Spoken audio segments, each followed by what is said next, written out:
Hey guys, it's Stunner here, and welcome to Rivals, episode number 3, and in today's episode, we're heading back to Gran Turismo 4 with a bit of a different design. I had a person complaining about the stuttering effect that was seen in episode 1 with the whole jittering and whatnot, so I'm using a different 480p method this time around, so I don't know how it will appear on screen. I apologize if you don't think it's super great, but this is a way to kind of prevent the whole issue of it shaking about, so it will at least look clean and stable. So today's episode is going to be a pretty slow episode, to say the least. Our two cars that we're going to be looking at includes the Subaru 360, an old 1958 Subaru 360 with only about 15 horsepower, 21.69 pound-feet of torque, and costing about $36,000, weighing only 385 kilograms. So, it's a slow car, not much power, all that kind of stuff. But competing against it, we have to go to France and go to Citroen, because the car that I'll be competing with is this thing, the Citroen 2CV Type A. 11 horsepower, 22.42 pound-feet of torque, and a car that weighs 495 kilograms, and you can't buy it. You cannot buy the 2CV, whereas you can buy the Subaru 360. So, by a technicality for when it comes to price per performance, because you can't buy the 2CV, the Subaru 360 gets the first point of 5. But will it get all the points? We're about to find out with the next test, which is, of course, the quarter mile. So, let's go and do that.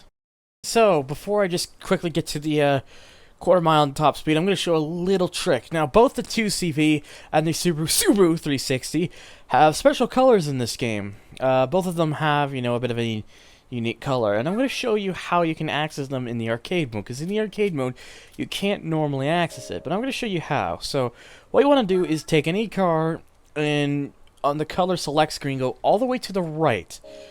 The trick is to, with the joystick, or the D-pad, but it's easier to do with the joystick, press the X button and immediately try to start tapping right as fast as you can. If you can do it fast enough, you'll be able to start going to all the other cars whilst you still have some color options. And if you try to click on it, look at that. We have some more color options. So now we can access the special color for the 2CV, which is this peche, or like a peach color, I guess as it would be, and then pretty much everything else is just a blank color state that doesn't change anything. And for some interesting reason, reads BMW 120D04. I guess that was the stock color template thing. I don't know, but we're gonna be using the peach color, and yes, those are the tires. But we will do it this way and see what these 2CV can do. Okay, so we're now here at the starting point. Whoops. It's okay, we weren't too far over. We're now here at the starting point, however, for the quarter mile and top speed runs for both the cars. Now, because the 2CV and the Subaru 360 are both quite low power and whatnot, we're not going to be doing the entire course route to the usual end for the speed, because that would just take way too long, and we probably will have topped out but far before that point anyways. So we're just going to go until we hit the limit and stop there. So anyways, let's see what we get. I know I technically start a little bit behind the thing. It's kind of hard to kind of judge it up. I would have done it the normal way with the top speed test and whatnot, but it just, apparently I don't own a Citroen 2CV in my garage when I thought I did, and I honestly don't feel intended to want to go through the game right now just to get it, because right now it's kind of later at night as I'm recording this, so I thought I'd just rather, get the video done. So anyways, after a painful staking 28.439 seconds, we have at least done the 0 to 400 or the quarter mile or whatever. And we only got 4 gears with this thing, no higher. As we just kind of coast along here.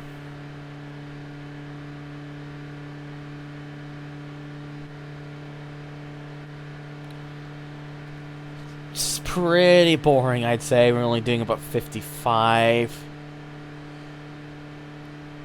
Could we get a 56? Is there a 56 miles an hour? Do I hear a 56? Do we want a 56? Can we get a 56? I hear it slowly, just slowly climbing up, but I don't see it. Where is that 56?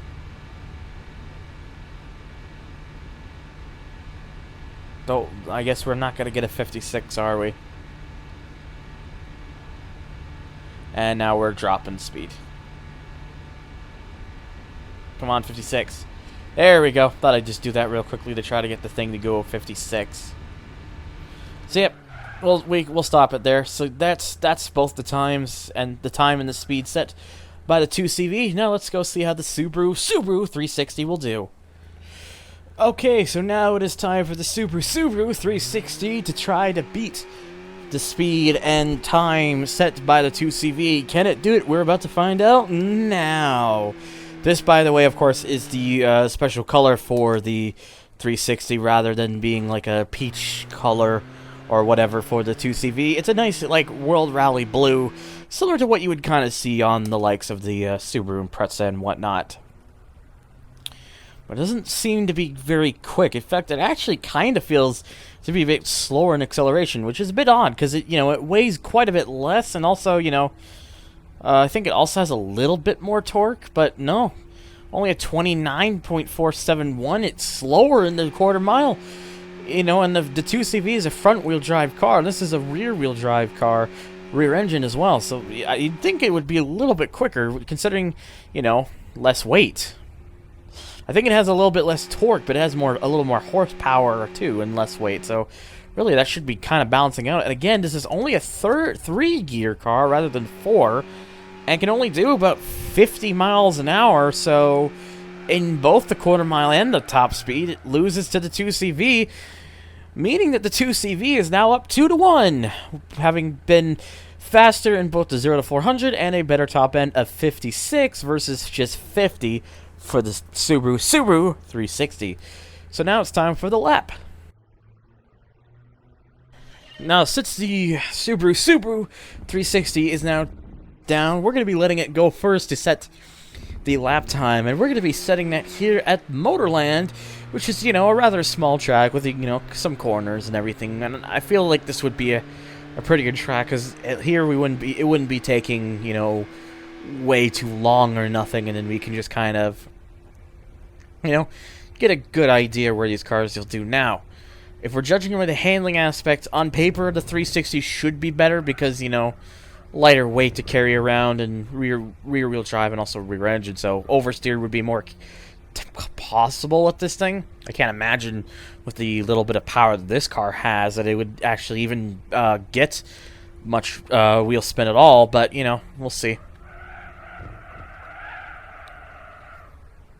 So it definitely seems grippy. I mean, I don't even know if I really needed to kind of let go of the steering there.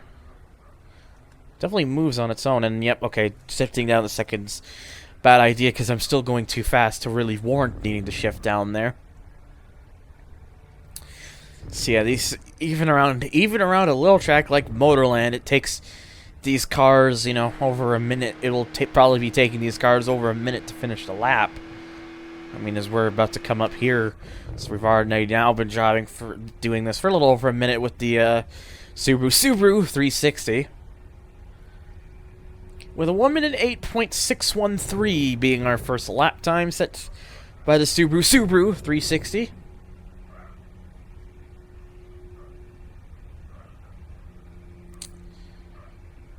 Just got to get this car around. There's a ghost. Hopefully, I don't really need to kind of put the brakes on as much. See, look at that. I can take that corner a lot quicker than I did. So we can shave off some time there.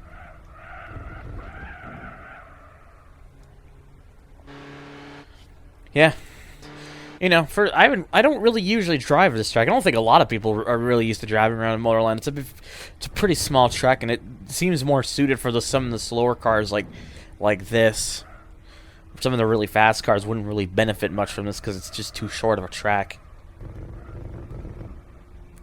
But, you know, that's the ropes anyways. We're going to shave off a lot of time as we come to our final lap here. 1 minute 5.656. It was nearly 3 whole seconds off of the previous lap time there. So, you know, it's not a bad time either, too, set by the Subaru 360. We're just kind of coasting with our previous Ghost. Okay, we're going to try to go wide. There you go. Well, we're pretty much staying about on level with the Subaru 360 from our previous time, but well, looks like we may be starting to inch ahead, which is a good thing. Kind of want to shave off just a little bit more time. Trying to drive a little bit straighter to kind of get just a tiny bit more speed out of it. There we go. We're gonna have a better time. Nice. And I am perfectly okay with that, as we're gonna come across the line with a 105.206. You know, this car is pretty easy to drive around here. You don't really even have to brake at all for this car around this track. Let's see if the 2CV will be the same story, and if it can beat the 105.206 to take the overall victory. Now, the Citroen 2CV should, on paper, be better if the top end and you know, the quarter mile or 0 to 400 is really anything to go by. But also note that, you know, this is a front-wheel drive car, so there may be the potential of understeer. I can't imagine it because this car only goes the speed that it does, but it is possible. Plus the fact that there's 4 gears for this rather than 3, maybe that might harm it a little. I can't imagine it would, but we'll have to see if that's exactly the case. Again, what I'm going to be doing here with this episode, which will probably be done in the future from now on, even though I've technically recorded these out of order, there's that understeer. That's some understeer. The thing is, if I'm able to do this to beat the lap time in less than 3 attempts, as soon as I get it, I'm going to stop. Mostly because you kind of get the idea that it's already beaten it, so it would really only kind of add to a bit more extra bragging rights at that point, and I kind of just want to focus this on this kind of thing. But this Citroen may be in danger because the Subaru 360 could kind of go around those corners without really having to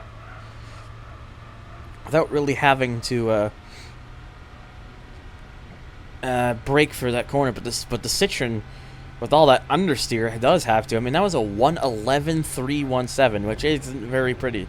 It's gonna have to make up a lot of time if it's gonna want to beat that Subaru 360.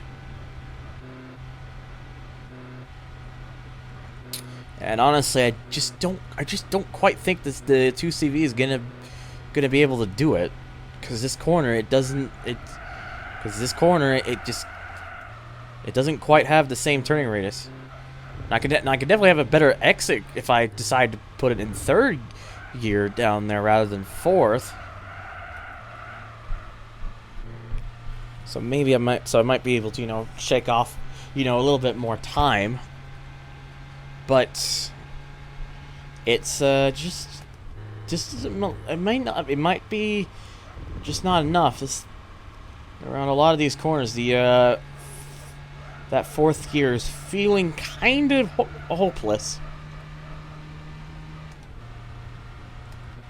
There we go. I mean, we could be in this now if we try to do one more lap, trying to, you know, if we kind of start dropping down a certain amount, put it into 3rd gear, there could be a chance, but still only a 108.7, which is still quite a bit back on the 105.2 that was set by the Subaru 360.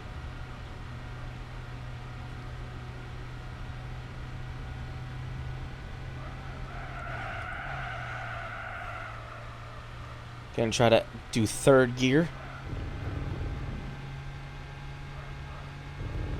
Gonna kind of stay in 3rd gear.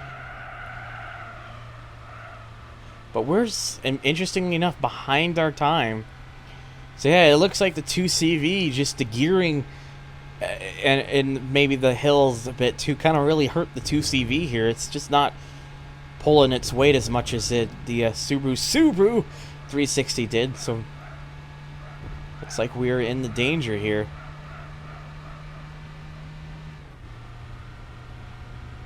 Yep, pretty much. It's gonna have like nearly identical times here. That was a 108.762. That was only .006, so 6 thousandths better than our last time. But so, yeah, quite a bit of a disappointment. The 2CV does better than the 0 to 400 and the top end, but when it comes around the track, it gets hammered by the Subaru 360, which means that now the Subaru 360 ties it up at 2 apiece, which means it all comes down to the driving experience.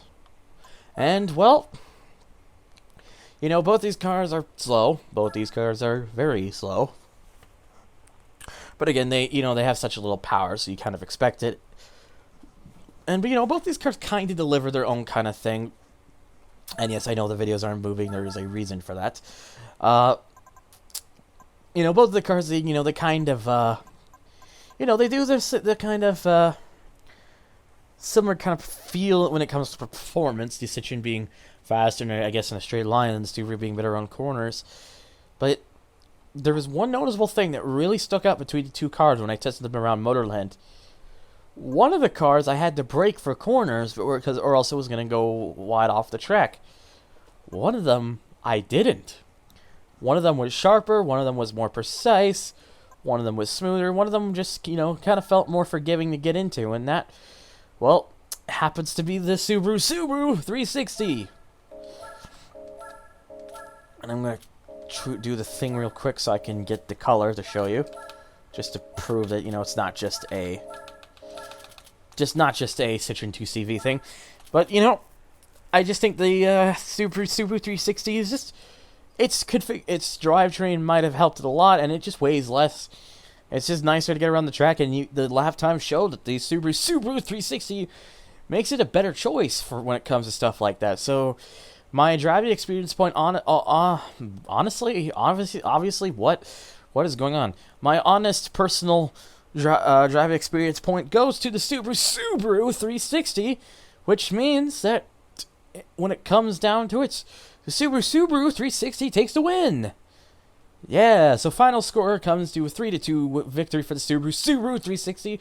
The Subaru 360 winning on price for performance, track time, and overall driving experience, whereas the 2CV wins in 0 to 400 and top speed test. So yep, finally, the overall winner of today's episode is the Subaru 360. And that's going to do it for today's episode. Hopefully you liked the little bit change to try to stop the jittering motion. If you still don't like the way it looks, I will find another solution. But that might mean I might not be able to do 60 frames per second for this game. But it might look a little better if you kind of prefer it that way. But just let me know if that's the case or not. But regardless, guys, stay tuned for the next episode. And the next episode will once again be heading back to Forza Motorsport 4. And as always, guys, you can follow me at Twitter at HGCentralYT. You can join me on my forum at hgcentral.freeforums.net. You can donate to my Patreon if you want to give me money for whatever reason. You don't have to, but thank you if you do. And as always, guys, thank you so much for watching, and take care.